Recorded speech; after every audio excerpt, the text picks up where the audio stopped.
Finding the perfect Counter-Strike 2 sensitivity is one of the most difficult things to do in this game. Today, I'm going to give you my advice as somebody who has 15,000 hours in this game, has played professional CS both regionally and internationally, and worked with a lot of good players and coaches to understand what sensitivities you should be using depending on what role you're playing. Because guys, at the end of the day, in Counter-Strike 2, the role that you're using, whether it's opping, rifling, being an anchor, being a star rifler, it's going to really change what your optimal sensitivity is. And before we even get into all of that, I want to dispel a myth or like some things that you're going to hear out there from different people. And not that I know everything, but one thing I can guarantee you guys that is 100% true is that there is no perfect sensitivity. So get that out of your head, that there is a perfect sense that it works for everything and everything else is wrong. No, a lot of it's going to come down to what you enjoy, what you feel, what kind of sensitivity makes you feel comfortable and enjoy, right? So anything I say in this video, take it with a grain of salt because you might be different than everybody, right? So without further ado, let's go ahead and get right into it. The first role I want to talk about is if you are an opper. I'm going to start with this because that is what I find myself as an opper. One thing you need to understand is that, in general, you do want to use a higher sensitivity. And why is that? Because you are going to be running around the map. In theory, you are going to be doing crazy flicks, all these different no scopes, running back and forth, doing all these things. And if you have a super low sensitivity, it is going to hinder the ability to do all of that stuff, right? So before I tell you the perfect sensitivity, first let's talk about how we even calculate this, guys. The first thing you need to understand is that your mouse has a sensitivity on it. That is called your DPI. So for me, my DPI is 400. So I'm going to multiply whatever my DPI is, which is 400 here, by my in-game sensitivity, which is 2.0. And I get a total of 800. So when you are opping, I would say that in general, your range that is like acceptable, you have a wider range. I'd say like 680 EDPI, which is your total multiplication. EDPI 680 on the low end, and I'd say around like 1500 1600 on the higher end. You could go a little higher than that and be really crazy, but in general, that's going to be like the range you want to be in, right? I think for being an opera, that is acceptable to have a fast sensitivity that you can move around and do all these things. I'd stick more towards the lower end of that spectrum, but I have seen operas succeed on very high sensitivity. And if there is any role to do that, it's definitely being an opera, because you can flow around, be active, get crazy, and do all these things. Now, before I get into the other positions and roles, I have to give you a message about how to get the best op skins and all kinds of good stuff out there. The sponsor of today's video is SkinsMonkey, an automated CS2 trading site with a 35% deposit bonus and a free $5 for one $100 trade. They offer an instant way to get new skins, 24/7 live chat support, and multiple skins in their inventory with so many great filters to get exactly what you like. Right now, they are doing a Christmas event and they are giving out a free gift to everyone. You can get a completely free CS skin, up to 50% deposit bonus, or a free balance to use on the site. The first gift is absolutely free, and you can earn more and more gifts depending on how much you trade on their site. In addition, they are also running an advent calendar. This is your chance to be entered in raffle tickets, get deposit bonus and XP on the site. There is just so much good stuff out there for everybody. Please celebrate the holiday season by using our partner SkinsMonkey. All right, guys. So now that we kind of understand how sensitivity works and how what sense we should be using when we are opping, let's go ahead and talk about some other positions. So the next thing I want to talk about is if you are a star rifler. Now, what is a star rifler? This is going to be somebody that is in a very dynamic active position. So we can use Nuke for an example here. That's going to be your outside / mini rifler, the guy that's in charge of out here, locking it down, doing all these things. When you're in these star roles that require you to move around a lot and be very fluid, you again have to have a higher sensitivity than most people. Now, in general, compared to opping, riflers, no matter what, honestly should have lower sensitivity on average, right? I think that opping should be at the top of the pyramid when it comes to sensitivity, and when you are a rifler, no matter your position, it should be lower than the range we'll find oppers using.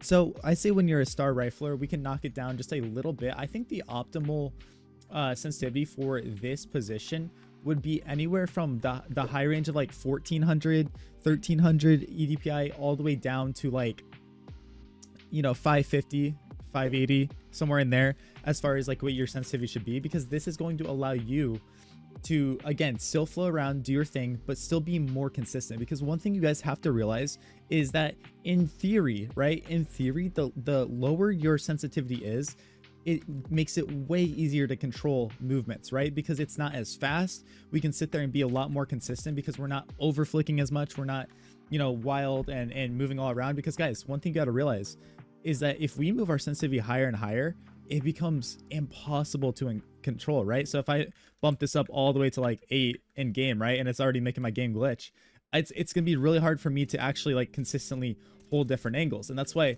the biggest mistake I see newer players making is they're playing on a sensitivity where they're doing like 50 360s, and I'm gonna stop getting you guys dizzy. And it's one thing I've noticed when I coach players over on my second channel, Coach More, which you should definitely check out because I provide a lot of good content over there and coach players. But I noticed people have such a high sensitivity that it actually hinders them. But they're like, well, Coach, I can hit some crazy 360 no scopes and I can run around and spin and hit people. You don't need to do that. Especially as a rifler, guys, you really don't need to move more than like not even a 360. I'd say like a 320. Like, you don't need to move more than that, because if you do, it means you're kind of positioning yourself very poorly, right? So, you know, say I'm even trying to kill someone that's sneaking behind me, right? I kill this guy. All I need to do is be able to move there. I don't need to do a 360.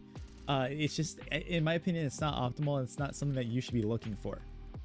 But yeah, as far as star rifling goes, be within that range we described earlier. I think that you'll be fine. And on average, guys, I'm just gonna say from star rifling and opping, your range that is like comfortable to most pros and the things that most pros play on is 800 EDPI. And that's honestly why I find myself on 800 EDPI with 2.0 and 400 DPI, right? So I find that that's the best range for me, is 800 right there on average.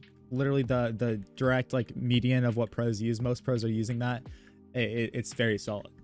But let's go ahead and talk about one last position, at least here on CT side. T side stuff, guys, this is going to really, you know, mostly go based on what you're going to be playing on CT side, because your T side stuff is gonna change a lot.